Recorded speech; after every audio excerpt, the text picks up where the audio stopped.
thing I want to do is to go around the different campaigns that we've got, and just for you to say your name, what campaign you're representing, and then I'll get started with the questions that I want to ask you. At the end of your introduction, could you nominate someone else to go? Laura, could you go first? Sure.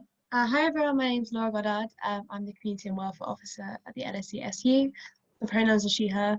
And I'm going to be representing the nursery campaign today. Thiago, do you want to go next? Hi everyone, my name is Thiago. My pronouns are he, him. I'm the LGBTQ+ officer for LSU, and I tried to say hi to Laura, and everyone received a big hi babes. I apologize. I'm gonna nominate Sunny. Hi, I'm Sunny, she, her. I'm here with the Climate Emergency Collective of LSESU. Anna, do you want to go next? Hiya, so I'm Anna. And I'm Ella. She, her pronouns, and we're from the LSE Mental Health Collective. And Alma, would you like to go next? Hey guys, my name is Alma, she, her, and I'm here with Justice for Cleaners. And I'm gonna ask Faraz to go next. Thank you. So my name is Faraz. I'm a third-year undergraduate studying anthropology, and I'm here with the LSE Climate Emergency Collective. Who's left? I'd say Anaëlle. Do you want to go next? Hi everyone, I'm Anaëlle. My pronouns are she, her, and I'm representative for the Hands Off LSE campaign. So I think that we've done the introductions, so I'll move on to the first question, which is, what is your campaign about and why is it important? What is the campaign about and why is it important? Yeah.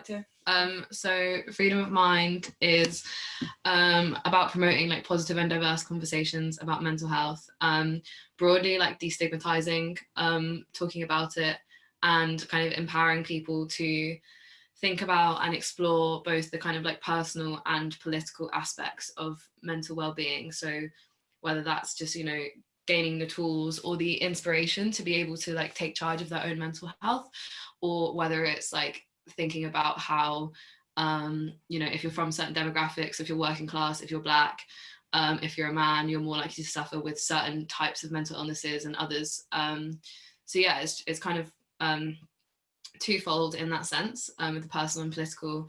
And it's important because we live in a society that is not conducive to positive mental well-being, or empowering people to be happy. We live in a society that gives us lots of like false values and things to care about, which make us increasingly unhappy. And environments like LSE in particular are incredibly high pressured, and they lead people towards, you know, putting value in things other than their own happiness and stability and well-being.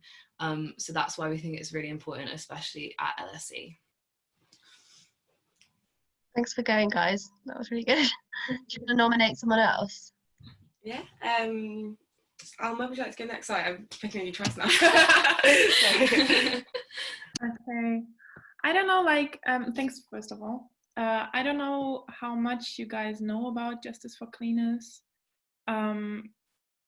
So the campaign is actually about, like, we are kind of having the second round of the campaign right now. It has its origins in 2016 because of a couple of different events that occurred, but mainly because, so there were some people dismissed out of the blue, and the campaign could revert this dismissal and fought for the cleaners, backed by students, some academics, but mainly by the union UVW. And together with this, then a bigger campaign developed, and in 2018 evoked that LSE insourced their cleaning staff. So we are in the lucky situation and in the good situation right now that LSE has in-house cleaning staff.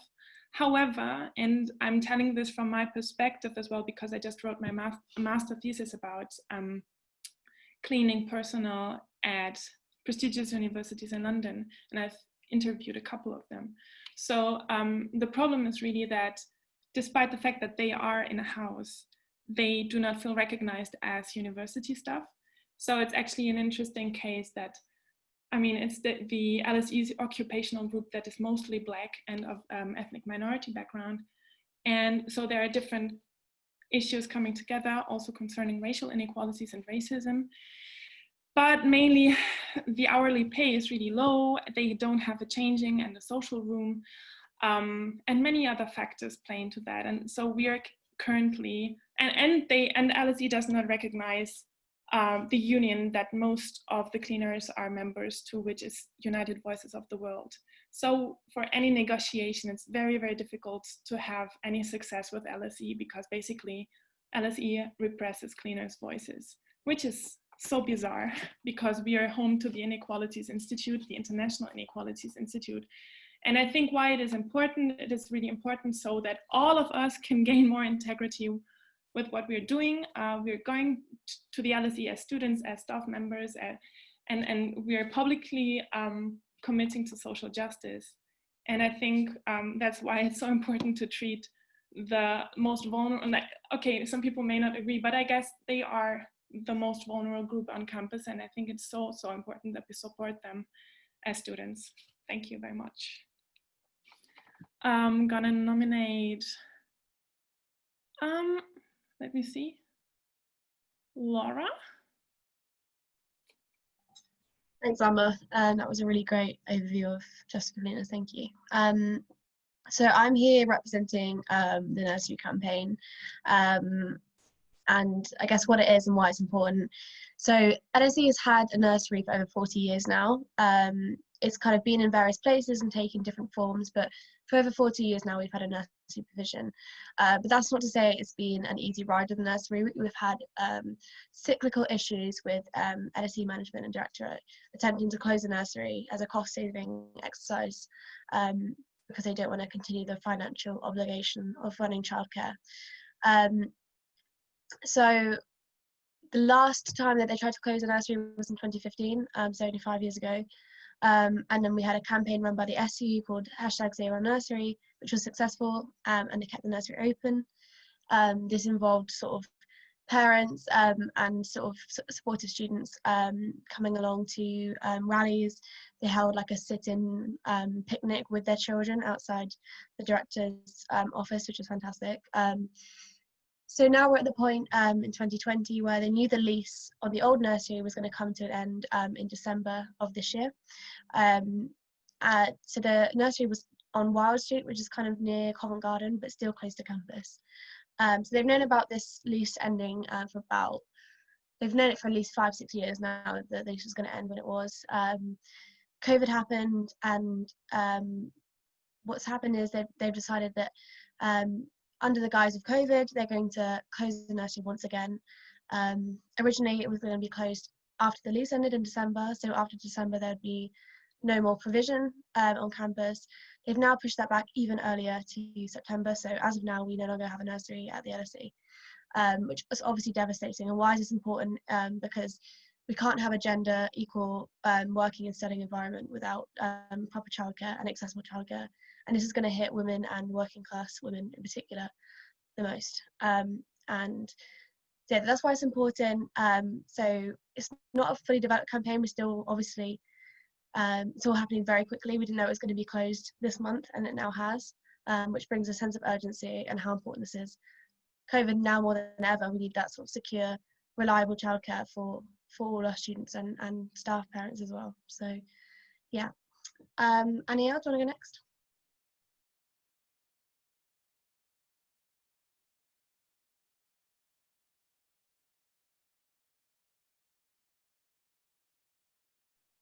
Now, do you want to go next?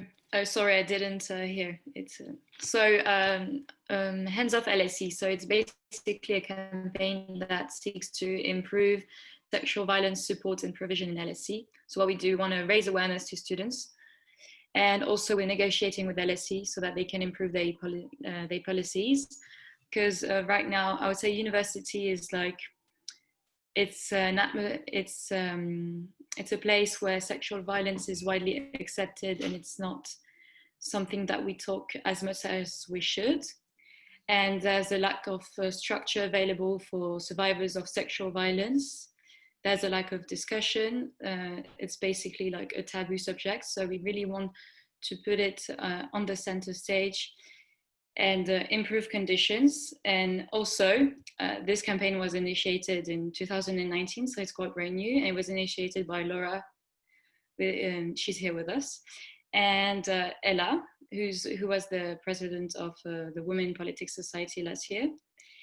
And yes, I would love to hear more about your campaigns and maybe collaborate with some of you, because I think you're all tackling very important issues on campus. So maybe Sunny can talk to us about her campaign. I think Faraz is going to take this one. Are you good to go, Faraz? All right, thank you. So the Climate Emergency Collective is basically a grassroots movement at LSE to basically transform the way LSE deals with its impact on the climate, right? So it's looking to transform it from the bottom up, right? To put climate emergency concerns and addressing the climate emergency at the center of LSE's operations, right? Because I believe it's the crisis of our times, basically. So that's why we're important, basically. What is it that we do and what are our main goals? So basically threefold, and these are the goals that were in the SU motion that passed with over 400 people supporting it. And so it's basically to get LSE to declare a climate emergency, to come up with a plan to go net zero on carbon without relying on carbon offsetting, and finally to divest from all fossil fuels and armament companies, right? Because currently LSE's endowment invests in them still, despite other universities like Oxford already passing motions to divest and taking steps to do that. LSE continues to invest in these corporations that are destroying the planet, funding war, and destruction all across the country, right? All across the world, actually. So yeah, our values are basically to center climate justice and intersectional issues, right? Because we understand that the climate emergency doesn't affect all people equally, right? People in the global south, racial minorities, working class people, and women are disproportionately affected by the climate crisis that is unfolding before our very eyes, right?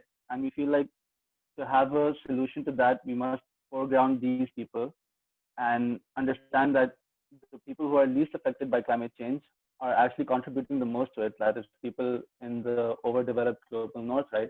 And so they have the most resources to be able to fight it. And so because of that, I am very open, and I think we at the CEC are very open to collaborating with all of the other campaigns here to present a united front, right? And foreground intersectional issues when it comes to dealing with climate emergency. And so I'd say that in a nutshell is basically who we are and why we're important. I'd like to ask, I guess Anna and Ella have already gone. Who's that actually? Is that everyone, or is Thiago? Thiago, do you have something to say? Or yeah, thank you. I'm actually representing two campaigns today.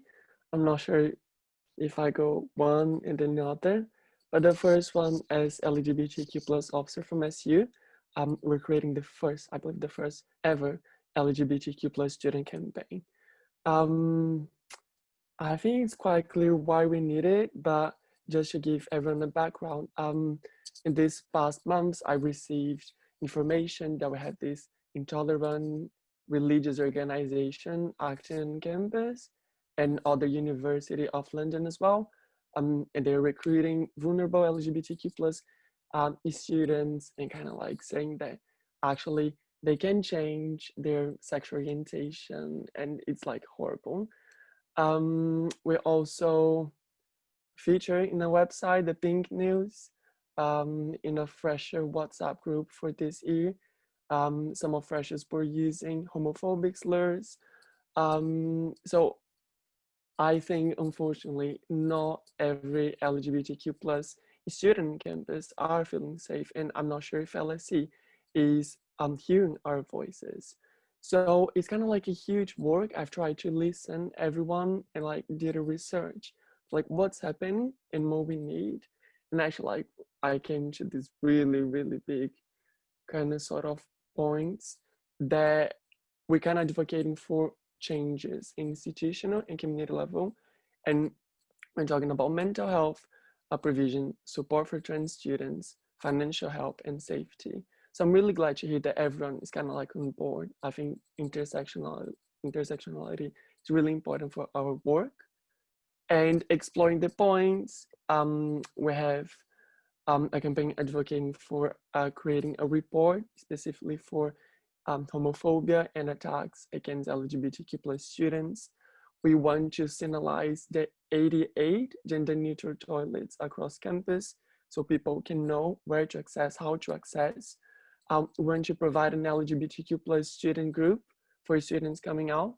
So currently in the counseling services, there's no provision specifically for LGBT students.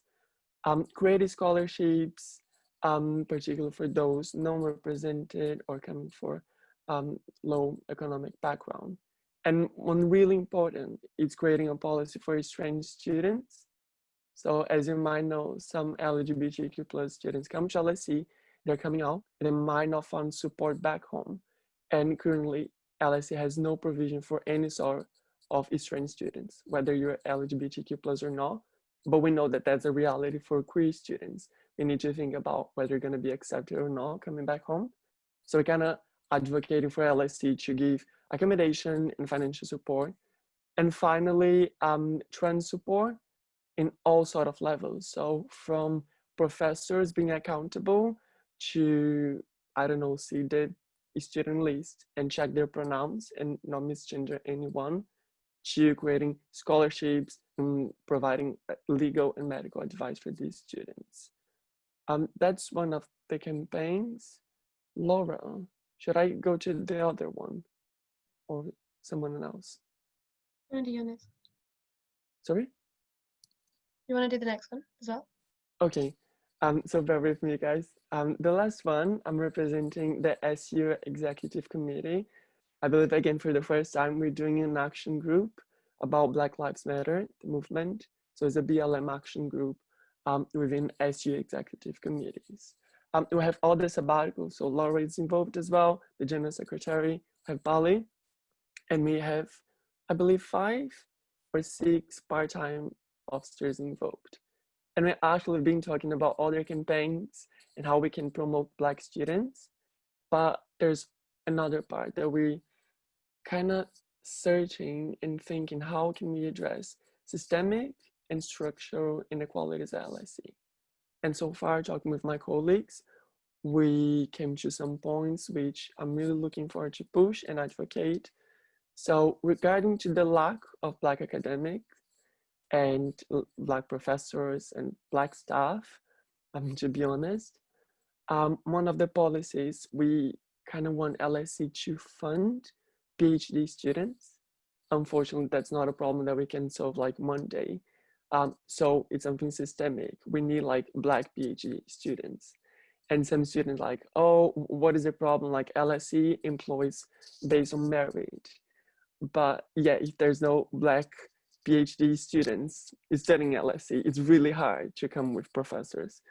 So again, we also want LSE to commit to a time-based target. So for instance, like by 2025, when LSE to be funding some percentage of Black academics and Black PhD students and having some percentage of Black academic staff. A second important one, we're looking for the attainment gap. There's an SU report that found that 88% of white undergraduates from the UK get good grades compared to only 66%. So we're really interested in research, why is that happening? And actually in that report, SU said we would profit from a BAME support mentoring scheme. So it wants to implement that, but specifically for Black students in a way to address this attainment gap.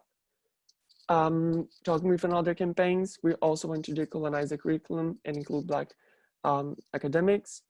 Report racism, I think colleagues from the Report and Stop It and Hands Off LSE share our concern.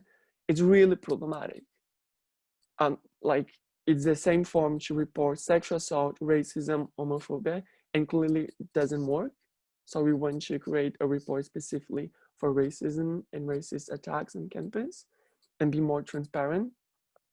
And the final 3 points, reform the BME statistics. LSE is hiding their lack of work within racial diversity, putting BME. And for once, we want to see what's actually happening with Black students. They're different from Asian and ethnic minority ones. Paying part-time officers, that's actually not something that I'm doing because I'm a part-time officer, but there's clearly a disparity. Like part-time officers, at least this year, most of them come from BME backgrounds, and we're not paid to do a job that LSE should be doing. And finally, renaming campus spaces. We're still carrying some sort of colonialism and people that advocate for horrible things. And I think it's time for us to change. And again, that's some of the points. It's not everything. And I'll be really happy to talk with anyone if you want to be involved and help us to develop this campaign. Thank you. Wow, what an amazing round of campaigns and plans that you've got for the year ahead. It's so, so exciting. I think that we've heard from each of the campaigns, but because I was dropping in and out, correct me if I'm wrong. I think we've heard from everyone. So I'll move on to the next question, which is how can students get involved in your campaign? And you've got about 2 minutes for that one. And let's see, who shall we have? Alma, do you want to go first? Sorry, for sure, but the question is how can students get involved? Yes, that's it. Okay. So yeah, I mean, basically we are currently trying to, I mean, COVID probably also hit all of you very harshly. And so organization has been very complicated in the last couple of months. It was more like a question of survival of the campaign than actually really doing a lot of things. But so like us on Facebook, that's the most accountable social media that we have in the moment. Yeah, to join our next meetings. And then we are really open to completely reform our structure at the moment, to get more organized, to get more structured, and we're in a constant dialogue of how we're going to do this.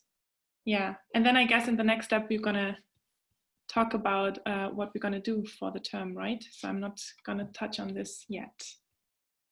So how to get involved is, again, we're doing quite a bit of restructuring this year, so we've actually got some positions going live. So if you want to get involved in a more formal setting, we've sort of got the event side of things and also the campaign side of things. They sort of complement each other. The events are more about challenging the stigma, and the campaigns is really looking for like tangible actions. So those will be going live on all our socials today. And also if you just want to be supportive and keep in touch with how we're doing, especially because there's so many other great campaigns and there's so many good overlaps as well. We've got a Facebook group and we've got a WhatsApp group that I can put into the chat, like a link into the chat, and then yeah, it'd be great to link up, especially with other campaigns, and see how we can help each other. Mm-hmm. We also have like some stuff. We're taking a little break at the moment, but we're gonna be like restart up like the blog that we've been doing over summer, and we were also doing a series on Instagram Live called Co-Video, which a couple of you were on, I think. So yeah, like we are always willing to like have guests and stuff and like co-promote like any kind of progressive intersectional ideas about, you know, making LSE and the world a slightly better, happier place. So yeah, there's lots of ways, and if anyone, you know, is unsure of where they want to fit in, then just pop us a message and we can like talk you through in more detail like the different like opportunities, areas that you could get involved in, for sure. Well, we need to nominate someone. Thiago, would you like to go? Yeah, thank you. to get involved, again, our campaigns are restarting now. So definitely need everyone help, and especially like, I know that you guys are already running a campaign, but if you could join, it would be amazing, because all of these two campaigns, the LGBTQ+ and the BLM, we kind of touch up in like the same subjects in a sense. So for the LGBTQ+ student campaign, I'm gonna let the link. You can like your details, fill your details, and you're gonna be contacted. And about the BLM campaign, you could contact like my mail. I'm gonna ask Laura as well if you could like your email, because we're in the committee and we're still like organizing ways how students can be involved, because we're still developing. And also like I'm open to any suggestions if you guys have. Thank you.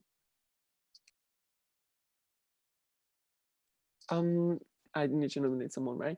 Can I nominate Sunny or Faraz from, yeah.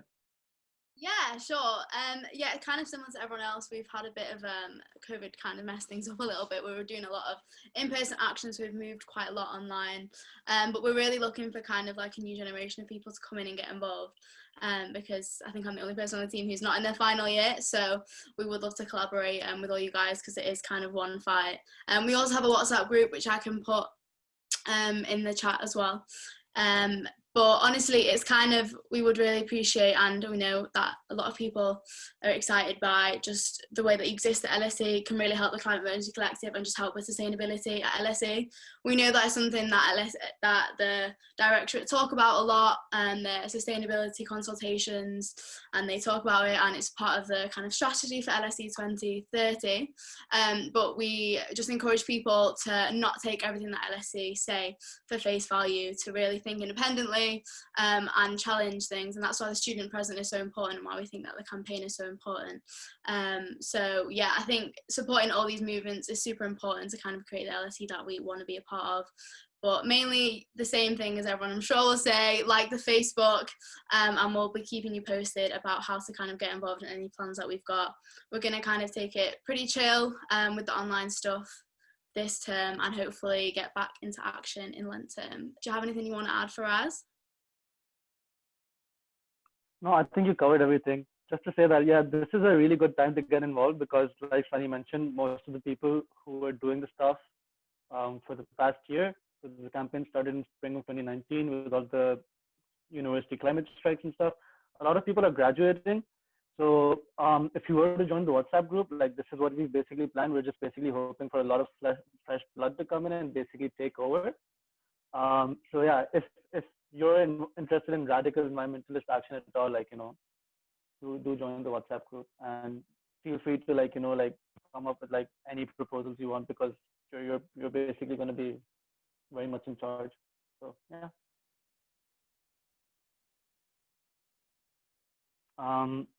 I guess sorry, I keep forgetting who's left. Laura.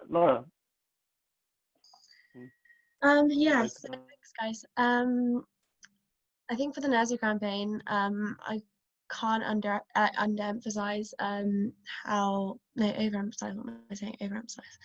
I can't emphasize how much LSE are reluctant to commit to anything this year, anything in terms of money. They are really putting up a fight this year, more than ever with COVID. So getting the nursery reopened is going to be a massive challenge. We've never been at this point before where they've actually closed a nursery. They've been closed too, but we've managed to stop it as an SU.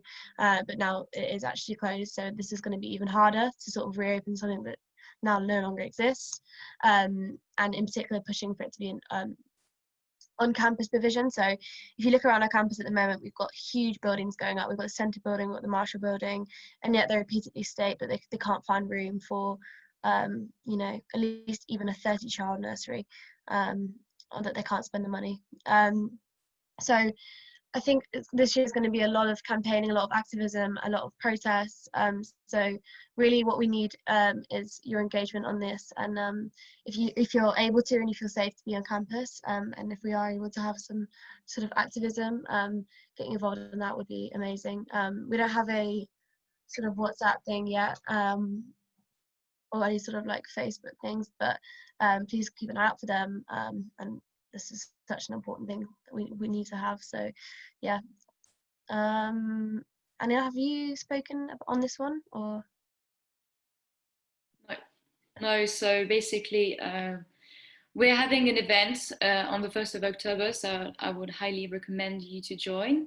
It's in collaboration with the LSESU, and it's you can book your tickets, and of course it's free, and it's going to be about sexual violence on campus, how it affects us, and it affects different communities on campus, and whether or not things have changed since the Me Too movement. Also, we'll be recruiting people to get our campaign on the center stage, and basically what we need is social media interaction like everyone else at the moment.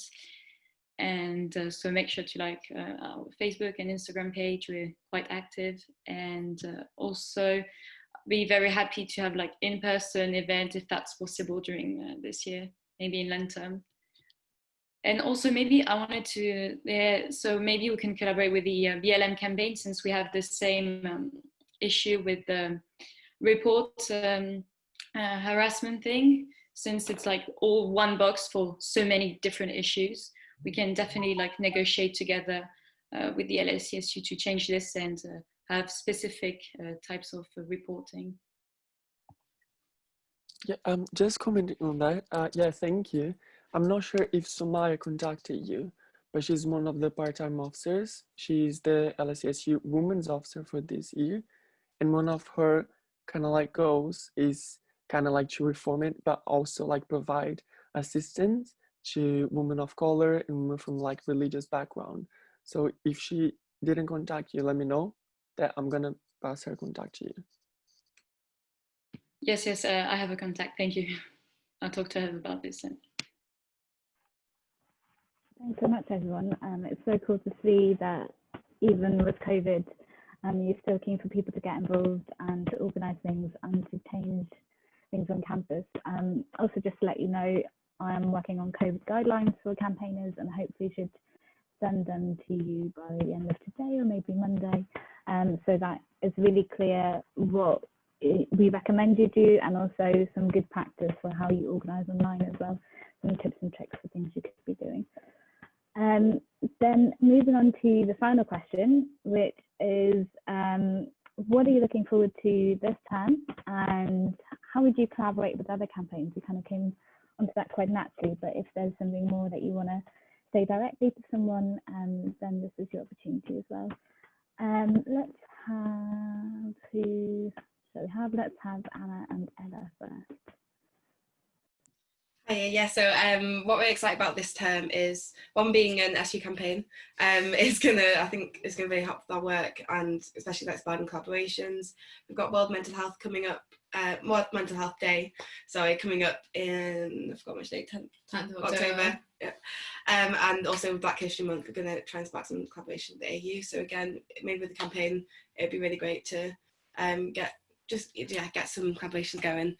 And also on the campaign side of things, we've got a survey coming out soon, which is about departmental it's about like the departmental discrepancies, because something we've realized in like the first year of doing work at LSE was that people have really diverging experiences in terms of the mental health support that they receive based on their department. So some departments have they forge really like close relationships between mentors and staff, and they're a lot more supportive, and others are not so much. Anecdotally, actually, the departments that have the most money and are maybe considered the most important tend to put less into their students' mental well-being. So we're putting this survey out to basically gauge what the discrepancies are, and to rank the departments from best to worst in terms of mental well-being, and then we're going to compare that to see how that compares to the other league tables.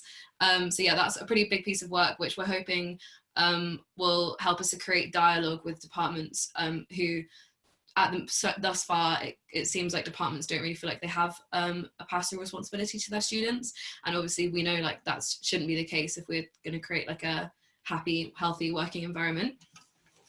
No, fun. Yeah, so the survey's coming out, and we'd love any support with that. and how it can integrate with everyone else's work as well. But yeah, should we, Sunny, would you like to go?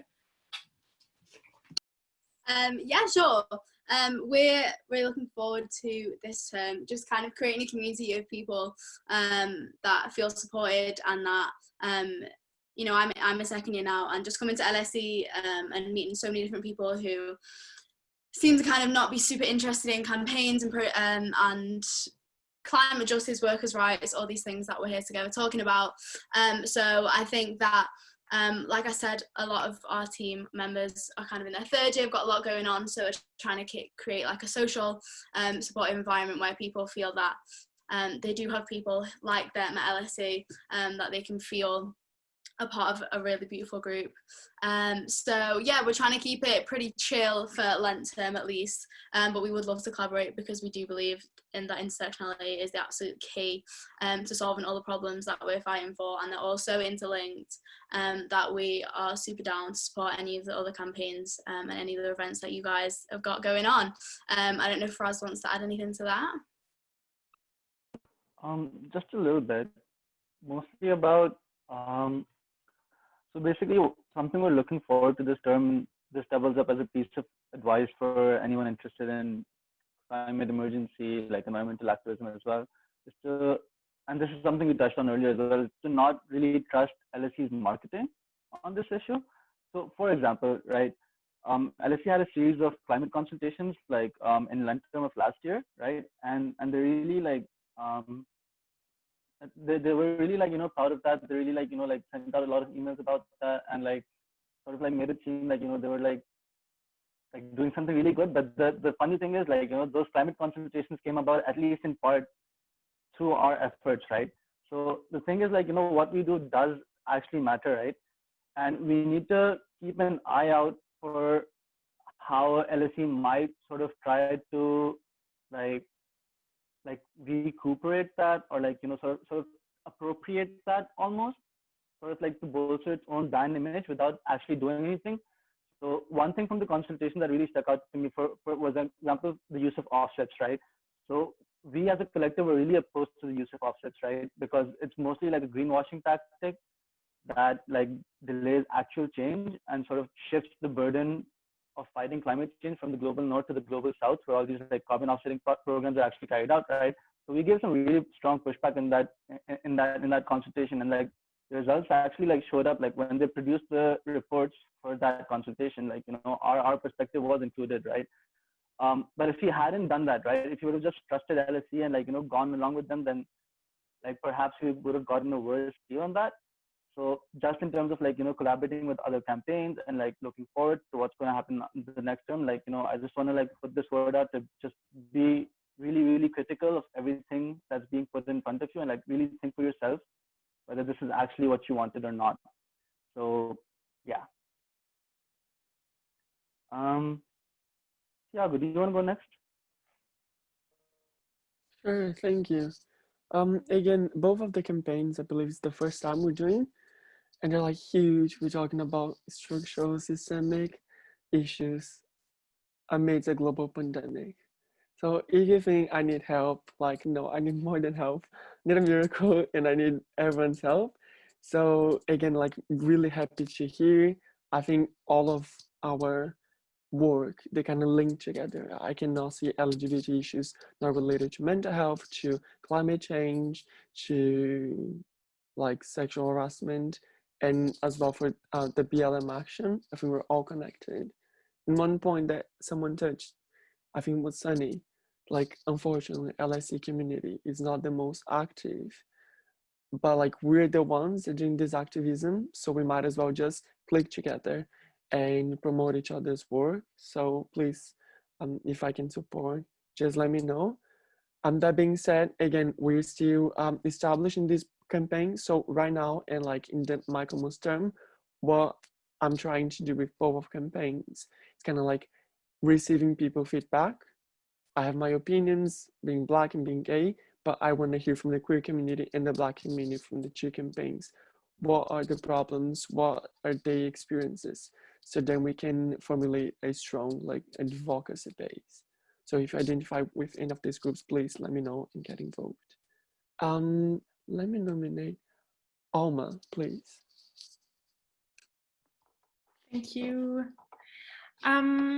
So regarding justice for cleaners, I think the biggest objective for the next year is to push the recognition of the cleaners union, which is UVW, and it's going to be a tough one because, as we heard from many people, like this union is not even recognized as a union by the LSE.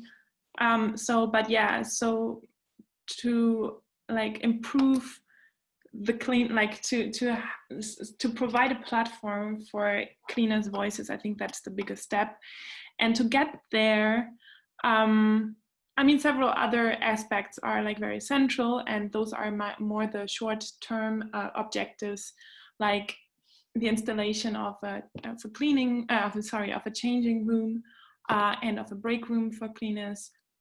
Because I don't know if you know, but many of them have like several different shifts over the day. So they work 2 to 3 hours, then they have 1 to 2 hours shifts, and then they work again the next shifts, and then they have to take a break again. So what the biggest problem is that they have basically nowhere to go because they have been sent away from restaurant areas and stuff like that. So those are really like, I mean, a changing room and a break room, those are the biggest things. And obviously we have to touch on the hourly pay. But yeah, the overall aim is really the recognition of the cleaners union. And I think in terms of collaboration, and maybe other people can say something in regards to that as well, we're active in Justice for Cleaners, but I think the Black Lives Matter campaign, we should really collaborate. In this occupational group is mostly Black and of ethnic minority origin. So I think, the Black Lives Matter campaign, we should definitely collaborate. And then people reminded me that we have set the date for our induction session next week on Friday, the 2nd.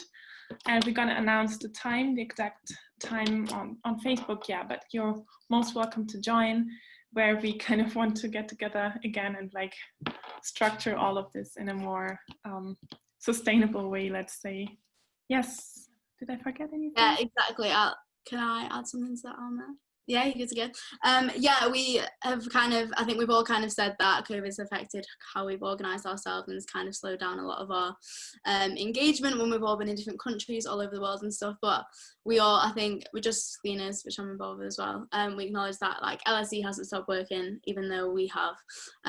So I think kind of catching up, making sure that we're still holding LSE accountable is something that's really important for the next term. Is to kind of, we've all been away, to get back to catch up. So yeah, we'll have our induction next week so that we can all be kind of on the same page and know what's going on, because it's important that we all are aware of the system that's working, that we're all a part of. And yeah, we're all proud to go to LSE for different reasons, but it'd be great if we could be proud of how they treat their staff as well as their students. So yeah, Anaëlle, are you still to go? If Alma, you'd finished, sorry.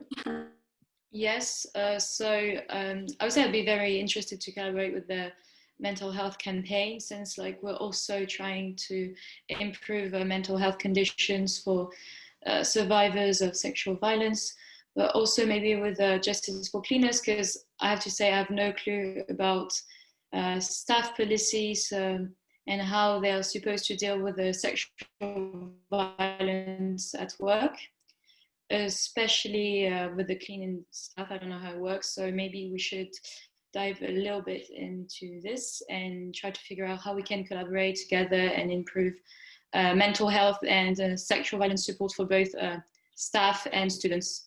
It's also one of our objectives, like to improve policies around staff and student relations. So at the moment, there's no policy. So basically LSE, if there's a problem between a member of staff and students, LSE doesn't take part of it. They have like legally nothing to do with it. So I'd be very happy to collaborate with everyone here. I think you all have very like great objectives and campaigns also.